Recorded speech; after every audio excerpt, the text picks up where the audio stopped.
오늘 이 시간 우리에게 주신 하나님 말씀 출애굽기 20장 17절에 있는 말씀입니다. 출애굽기 20장 17절에 있는 말씀. 내 이웃의 집을 탐내지 말라. 내 이웃의 아내나 그의 남종이나 그의 여종이나 그의 소나 그의 낙이나 무릇 내 이웃의 소유를 탐내지 말라. 아멘. 이는 하나님의 말씀입니다. 우리 앞뒤 좌우로 인사합니다. 나는 행복한 사람입니다. 한 번 더 인사합니다. 행복한 사람이 행복한 사람을 만듭니다. 자, 우리 성경을 가슴에 품고 우리 기도하겠습니다. 진심으로 고백하겠습니다. 이것은 나의 성경책입니다. 나는 이 성경이 말하는 사람이고 이 성경이 말하는 것을 가지고 있으며 이 성경이 할 수 있다는 것을 할 수 있습니다. 오늘 하나님의 말씀을 통해 이 말씀을 깊이 묵상하고 마음속에 받아들여 반드시 변화될 것을 예수님의 이름으로 기도합니다. 아멘. 하나님의 축복이 오늘 저나 여러분에게 가득 채워지기를 주의 이름으로 축복합니다. 오늘 이 시간 지금까지 우리의 2024년 있었던 모든 것보다 최고의 축복의 시간이 되기를 주의 이름으로 축복합니다. 우리 에스더 여성교회 시간 하나님께 찬양으로 영광 돌리겠습니다.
감사합니다. 우리 다음부터는 우리 보람 선생님하고 김명호 원사님 미리 얘기하셔서 같이 할 수 있도록 해주시면 감사하겠습니다. 우리가 삶의 원칙 10계명을 함께 나누고 있고 오늘 10번째 계명 마지막 시간을 함께 나눕니다. 오늘 계명의 말씀은 내 이웃의 집을 탐내지 말라. 내 이웃의 아내나 그의 남종이나 그의 여종이나 그의 소나 그의 낙이나 무릇 내 이웃의 소유를 탐내지 말라고 말씀합니다. 오늘 어떻게 보면 그 말씀이 그 말씀 같고 그 계명이 그 계명 같지만 특별히 오늘 출애굽기 20장 17절의 10번째 계명은 우리에게 탐심에 대해서 말씀하고 있습니다. 탐심이라고 하는 사전적 의미는 이렇습니다. 내 것이 아닌 것에 대해 불의하고 부당한 방법으로 내 것을 만들려고 하는 마음. 그러니까 탐심은 겉으로 나오는 것이 아니라 우리 안에 있는 내면에 있는 욕망, 우리의 마음에서부터 나오는 것이 이 탐심이라고 하는 겁니다. 그러니까 10번째 계명은 겉으로 보여지는 도적질하지 말라, 겉으로 보여지는 여러 가지 계명의 모습이 아니라 우리의 마음에서부터 오는 것을 말씀하고 있습니다. 그래서 욕망이 다 잘못되거나 또 그것이 다 잘 될 것, 이게 아닙니다. 그러니까 탐심에는 두 가지 탐심이 있어요. 첫 번째 탐심은 긍정적인 거 있고 또 두 번째는 부정적인 것이 있는데 긍정적인 탐심은 뭐냐면 내가 무엇을 이루려고 할 때 가지고 있는 욕심, 욕망, 이렇게 얘기하죠. 우리 학생들로 따지자면 내가 어느 대학에 가고 싶어 하는 마음, 그것 때문에 가지고 있는 욕심, 이거는 부정적인 것이 아니잖아요. 또 내가 100만 원을 벌고 있는데 200만 원을 벌기 위해서 열심히 노력하고 힘쓰고 있는 이 욕망은 잘못된 게 아니에요. 그러니까 이런 탐심이 있고 잘못된 오늘 10계명에 말씀하고 있는 이 10계명에서 이야기하는 것은 부정적인 탐심에 대해서 말씀하고 있는 거예요. 그러니까 정당하지 못한 방법을 가지고 우리가 있는 마음, 그 마음을 우리에게 이 10계명에서 말씀하고 있죠. 무언가를 탐내는 것은 자신의 소유의 권리가 아님에도 불구하고 내 것으로 차지하려고 하는 마음, 그런 마음을 이야기하고 있습니다. 하나님께서는 각각의 사람들에게 나름대로 가장 합당한 것을 맡겨주셨습니다. 그리고 하나님 맡겨준 것을 잘 관리하라고 우리로 청지기로 세워주셨다는 것입니다. 그러면 우리는 남의 소유에 관심을 가지기보다 지금 나에게 맡겨주신 것이 무엇인지 거기에 대한 관심을 가지고 그것을 잘 관리해서 그것을 하나님이 원하시는 뜻대로 사용할 수 있어야 된다는 겁니다. 모든 죄악은 바로 이런 원칙이 깨질 때 시작됩니다. 그러면 하나님께서 우리에게 10번째 계명을 주신 이 의미는 무엇일까? 첫 번째는 자 읽겠습니다. 시작. 그러니까 하나님께서 10번째 계명을 통해서 우리에게 뭘 하길 원하냐면 우리의 내면을 보길 원하신다는 거예요. 그러니까 우리의 내면의 모습을 주님께서 늘 살피고 있다는 거죠. 신앙생활은 겉으로 드러나는 형식과 모양의 모습도 중요하지만 더 중요한 것은 우리 신앙의 내면입니다. 더욱이 하나님은 우리의 내면까지도 살피시는 분이라고 분명히 말씀합니다. 자, 우리 말씀을 읽겠습니다. 시작.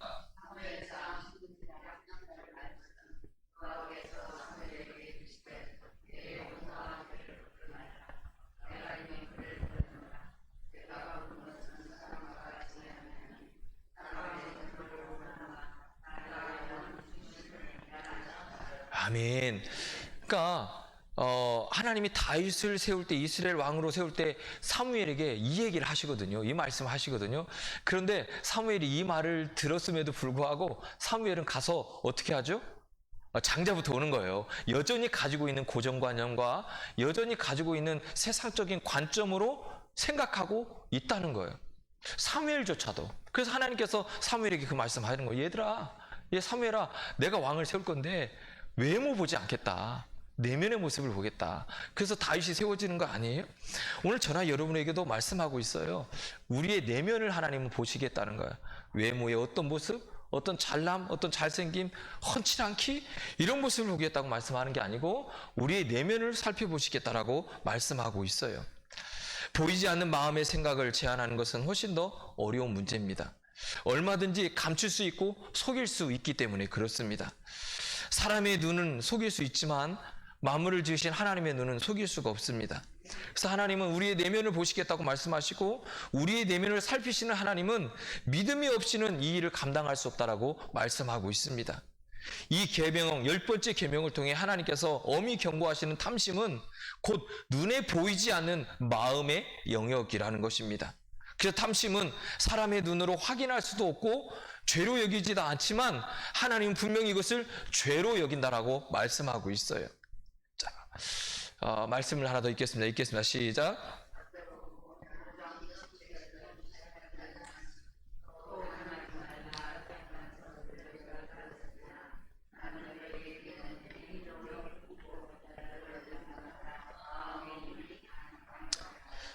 자, 우리의 생각 속에 있는 조그마한 이 탐심이 그것을 예사롭게 넘겨서는 안 된다라고 말씀하는 이유가 뭐냐면, 그 탐심, 마음으로부터 오는 것이 우리의 말과 행위로 관련되고 이어지기 때문이라는 거예요. 그래서 마음으로 가졌던 이 탐심이 우리로 하여금 범죄하게 만든다는 겁니다. 실제로 구약 역사를 보면 탐욕이 도적질하게 만드는 것을 볼 수 있습니다. 여호수아 7장에 보면 어떤 사건이 나오죠? 어떤 사건이 나와요? 이스라엘이 패하는 사건이 나옵니다. 어디에서 패하죠? 아이성에서 패합니다.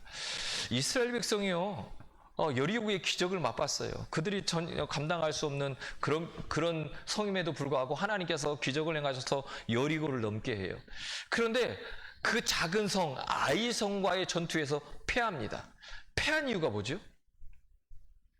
아간 사건 때문에 그래요. 아간 사건 때문에. 자, 말씀을 읽겠습니다. 자, 시작.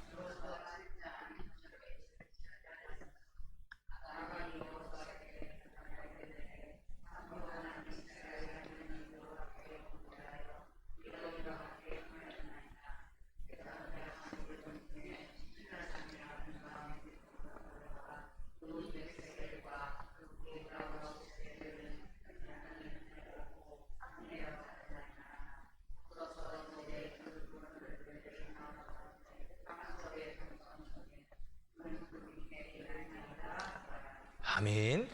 하나님께서요, 이스라엘 백성에게 여호수아 6장에 보면 이렇게 말씀해요. 남녀노소, 소, 양, 나귀 등은 모든 칼로 쳐서 없애버리고 은이나 금이나 모든 전리품은 하나님의 창고에 넣어두라고 말씀합니다. 그런데 아간의 마음에 이것을 보면서 어떤 마음이 생기냐면 갖고 싶은 마음이 생긴 거예요. 그런데 갖고 싶은 마음이 어디로 옮겨졌죠? 실제로 행동으로 옮겨져서 그것을 감춘 거예요. 그러니까 탐심이 하나님의 물건까지도 도적질하는 죄를 범하게 한 것을 볼 수 있습니다. 그런데 문제는 뭐냐면 이 한 사람의 범죄로 말미암아 이스라엘 온 백성이 끔찍한 고통을 당하잖아요. 패할 때 그냥 패합니까? 그 패할 때요, 그 군인들이 죽잖아요.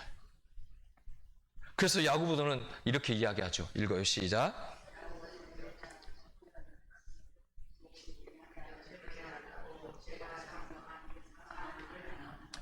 아멘. 욕심이 잉태하면 죄를 낳고요, 죄가 장성하면 뭐 한다고요? 사망을 낳는 거예요. 그러니까 우리 안에 있는, 우리가 가지는 마음을 어떻게 잡아야 되는지, 우리 안에 탐심이라고 하는 것들이 사라지도록 자꾸 우리가 믿음으로 고백하고 나가야 되는 모습이 얼마나 중요한지를 우리에게 말씀하고 있어요. 또 말씀합니다. 읽겠습니다. 시작.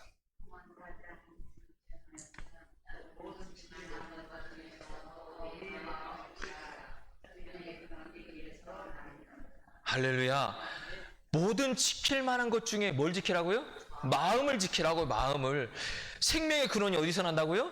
마음에서 난다고요.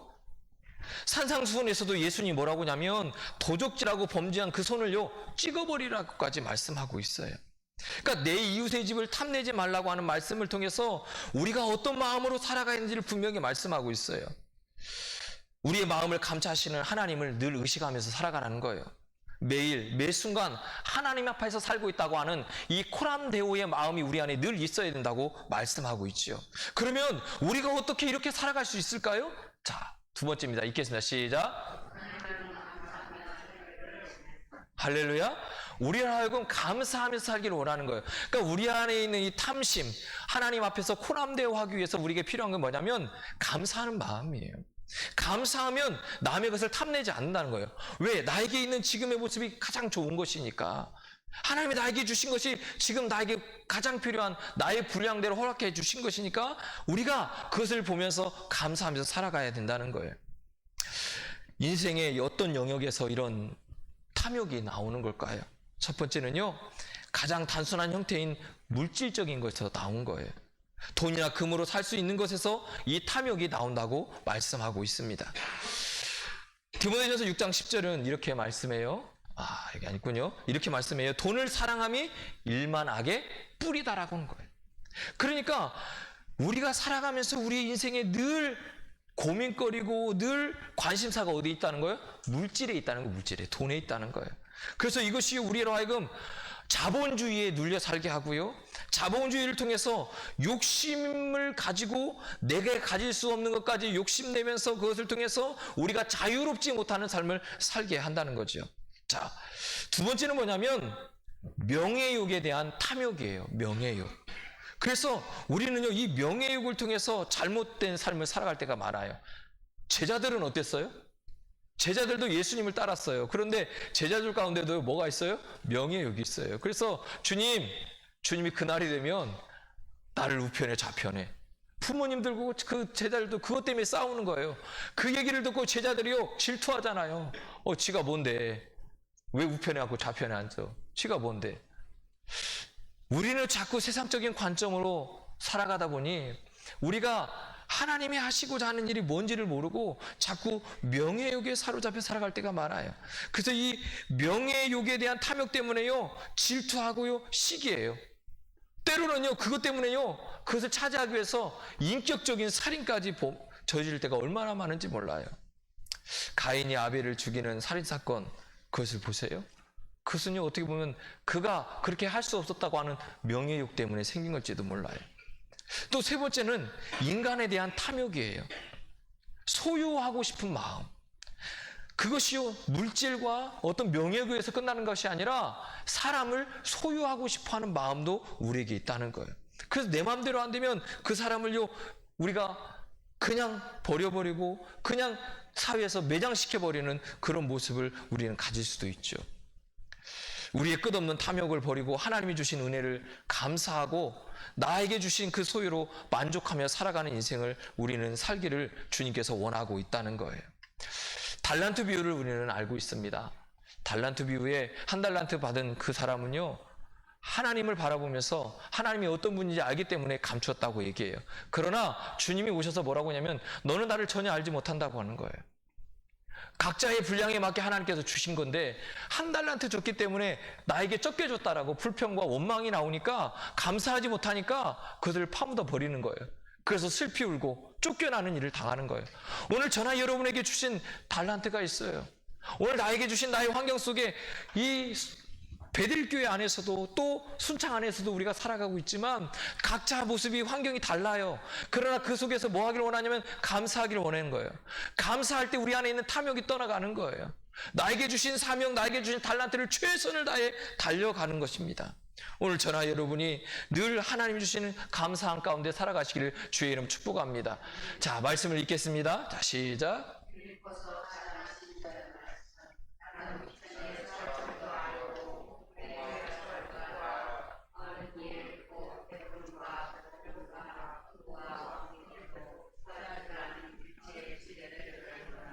아멘. 감사하고 산다는 게 뭘까요? 우리는 풍부하고 배부를 때는 감사합니다. 풍부할 때는 감사합니다. 그런데 우리가 배고프고 비천할 때, 이럴 때는 우리가 감사하지 못하는 것입니다. 그런데 주님은 우리에게 그런 상황 속에서도 감사하는 겁니다.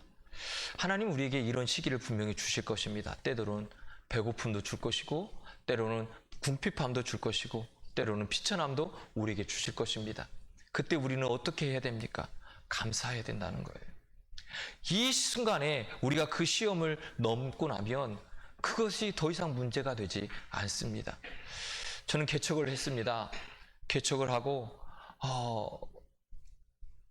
이 목회를 하면서 참 어려웠습니다.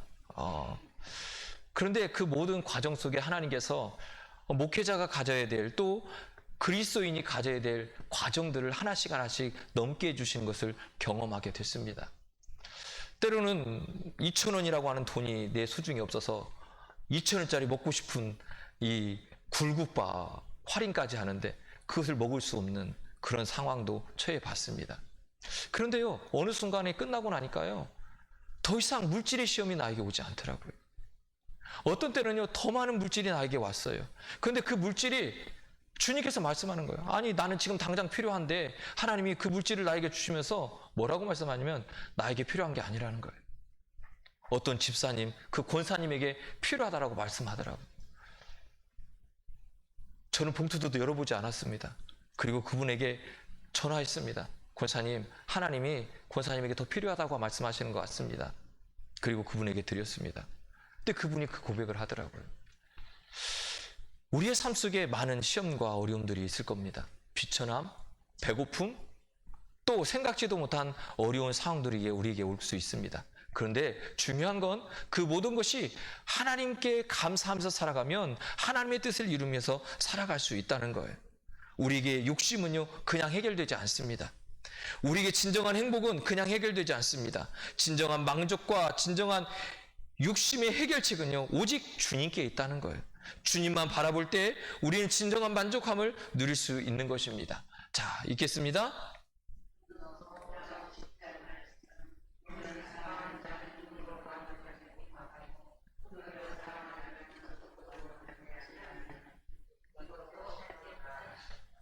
할렐루야. 감사는 풍족함에서 오는 게 아니라는 거예요.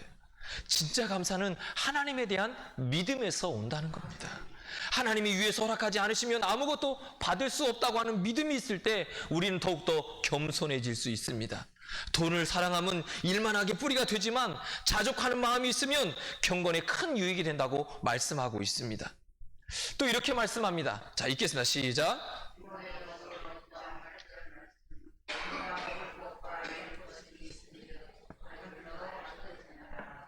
할렐루야. 하나님만 바라볼 때 만족할 수 있고 만족할 때 감사할 수 있는 것입니다. 공중의 새를 먹이시고 들의 백합을 입히시는 하나님은 우리의 아버지십니다. 아버지 되신 하나님께 대한 불신은 탐욕의 시작입니다. 하나님께서 내 삶을 책임져 주신다고 하는 믿음이 없기 때문에 내가 내 인생을 책임지겠다고 하는 잘못된 생각과 탐욕이 우리를 넘어지게 하는 것입니다. 오늘 주님 말씀합니다. 내 이웃의 소유를 탐내지 말라. 하나님께 대한 믿음을 통해 가능하다고 말씀하고 있습니다. 바울은 이렇게 말합니다. 읽겠습니다. 시작.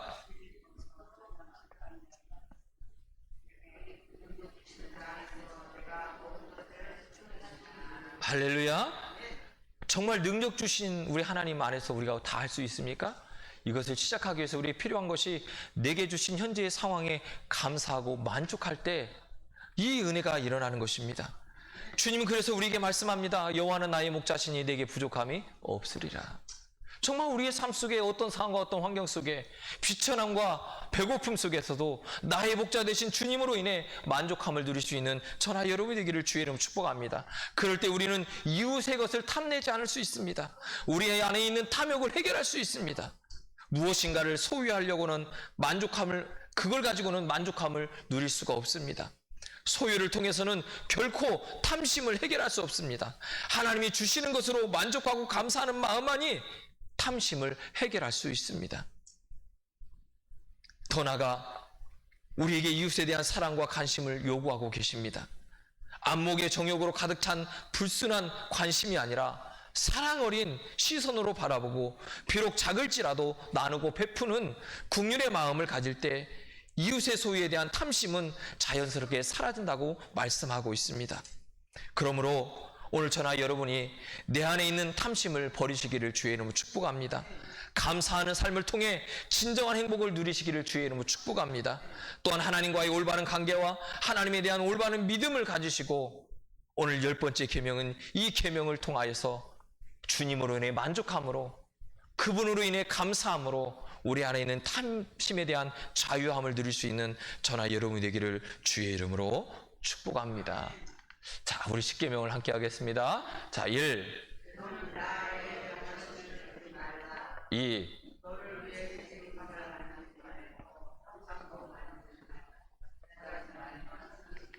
3,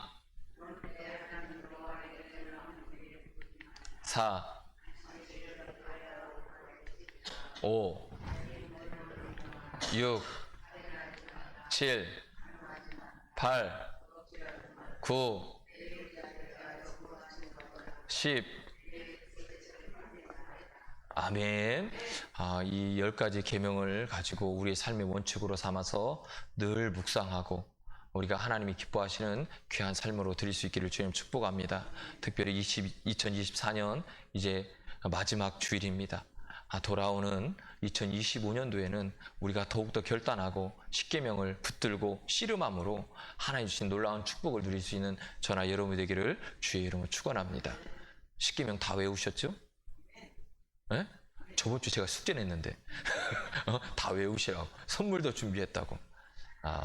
우리 외우신 분은 끝나고 저에게 오시면 외우시고 특별한 선물을 드리겠습니다. 우리 아이들은 4명이 외웠더라고요. 특별한 선물을 줬습니다. 우리 성들도 십계명을 외워야 자꾸 묵상이 됩니다. 모르는데 묵상이 안 되잖아요. 그러니까 우리 성도들이 십계명을 잘 외우고 묵상해서 2025년 우리가에게 허락하시면 그 2025년도는 이 십계명을 잘 묵상하고 기도함으로 우리에게 주신 놀라운 축복을 누리며 살아갈 수 있는 저나 우리 성도의 삶이 되기를 주의 이름으로 축원합니다. 기도합니다. 하나님,